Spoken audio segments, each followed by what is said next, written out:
তো আজকে আমি বানাচ্ছি খাসার চাল দিয়ে মুড়ি ঘন্ট। এখানে আছে মরিচ বাটা, আদা বাটা, জিরার গুঁড়ো, ধনে গুঁড়ো, রসুন, আর এখানে আছে একটু রসুন থেতো করে রেখেছি, আর এখানে আছে পেঁয়াজ কুচো, আর আছে রসুন। তেলটা গরম হয়ে গেছে, এখন আমি দিয়ে দেব শুকনো লঙ্কা, পেঁয়াজ কুচি। এবার দিচ্ছি তেজপাতা আর হচ্ছে দারচিনি।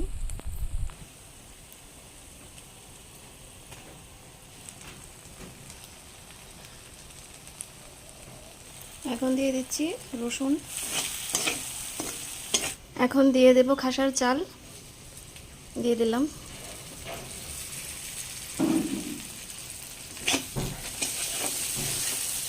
এখন দিয়ে দিলাম জল।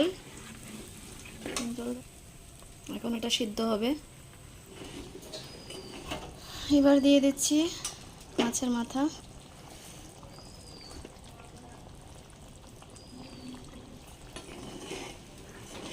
এবার দিয়ে দেব লাস্টে গরম মশলা।